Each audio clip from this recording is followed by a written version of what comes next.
The bathroom was normal. That was the first and last true thing Mark would know for a long time. It was his own bathroom, in his own apartment on a bland Tuesday afternoon. He'd stepped in to brush his teeth, a mindless habit after lunch. The same eggshell tiles, grout grayed with age. The same clouded medicine cabinet mirror, its silvering bleeding black at the edges. The same faint, persistent hum from the fluorescent tube overhead, the one that always took 3 full seconds to flicker into wan, sickly life. He locked the door, a soft, decisive click. It was habit, a meaningless ritual of privacy in an empty home. The silence that followed was immediate and total, absorbing the distant city murmur until all that remained was the hum and the beat of his own heart in his ears.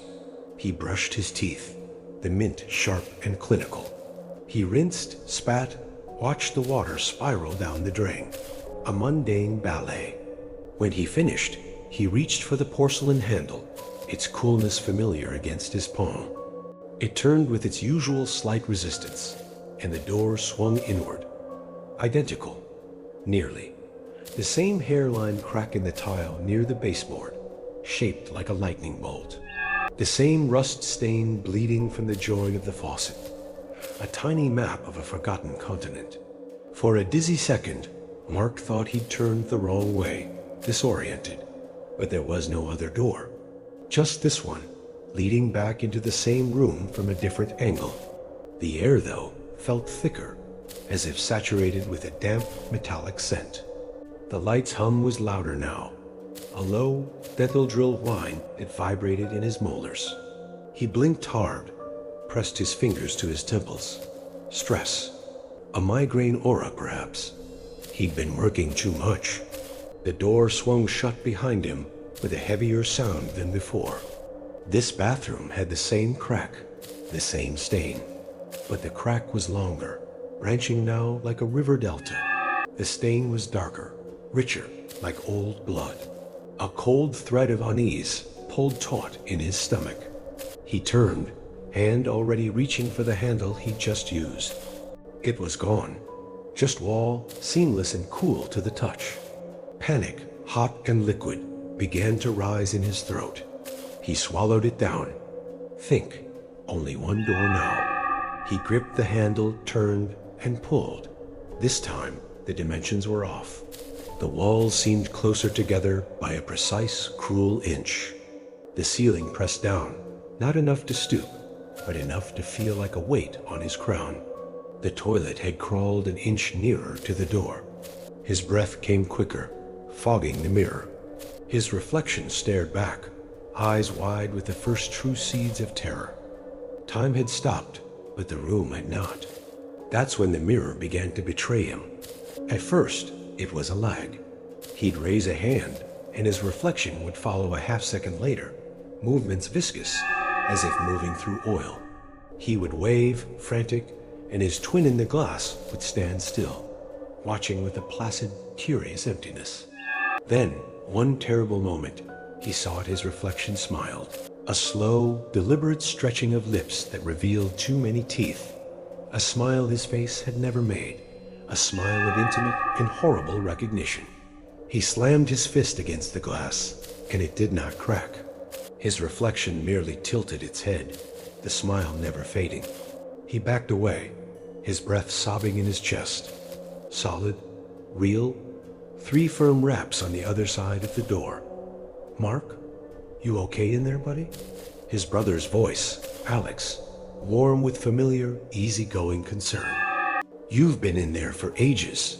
Sarah called me. We're getting worried out here." The sound of a human voice, of his voice, was a lifeline.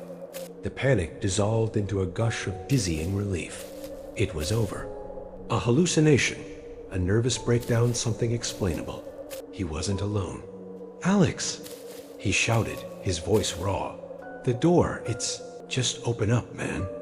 "It's okay." Mark lunged, his fingers scrabbling for the handle.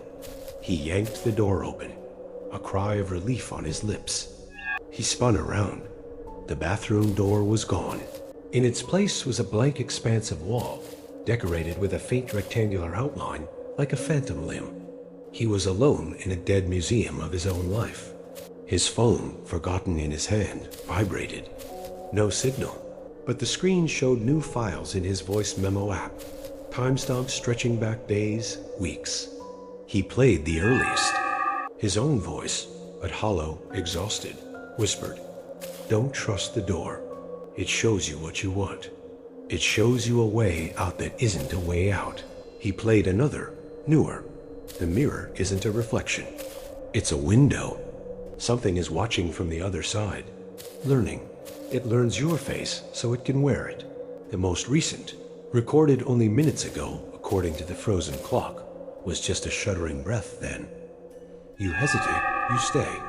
That's how it eats time. That's the only thing it wants. The time you waste being afraid. The understanding came not as a flash, but as a slow, cold seep, filling the hollows of his bones. This wasn't a haunted room.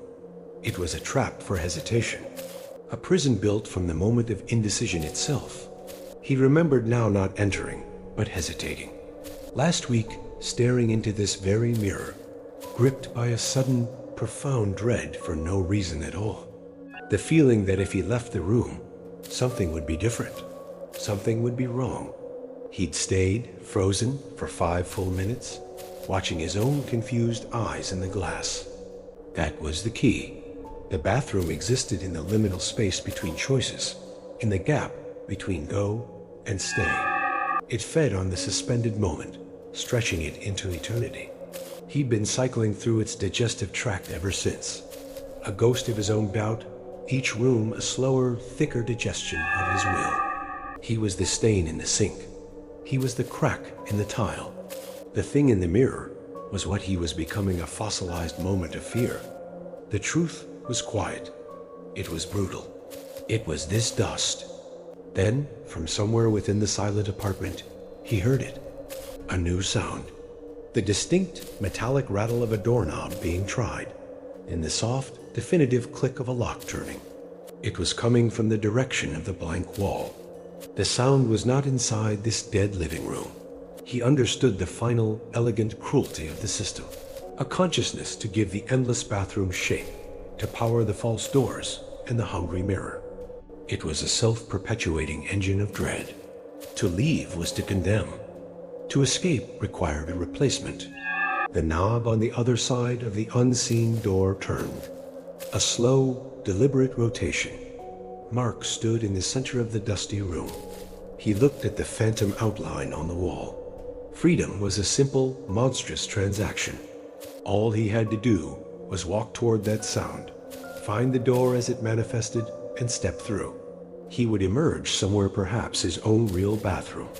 11:48 on a Tuesday. A lifetime wasted in a single minute. And behind him, the door would seal. The tiles would be fresh. A new person would be inside, washing their hands, pausing, feeling a strange chill, looking a moment too long at their own eyes. Stay in this dead, silent copy of a life, a monument to his own trapped time, or pass the curse along and re-enter the world. From the other side of the wall, the door began to open. He heard the whisper of hinges. He stood perfectly still, listening to the echo of his own heartbeat, which now sounded like the footsteps of a stranger approaching a locked door. He thought of Sarah's face. He thought of the sun.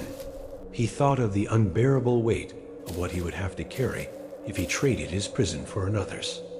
And he knew, with a despair so complete it felt like peace, what he was going to do. With the soft click of a lock, in a bathroom that seems perfectly normal, a man stares into the mirror after washing his hands, gripped by a sudden, unnameable feeling that he should stay, just for a moment, just to be sure. And in the glass, just for a flicker, his reflection smiles first.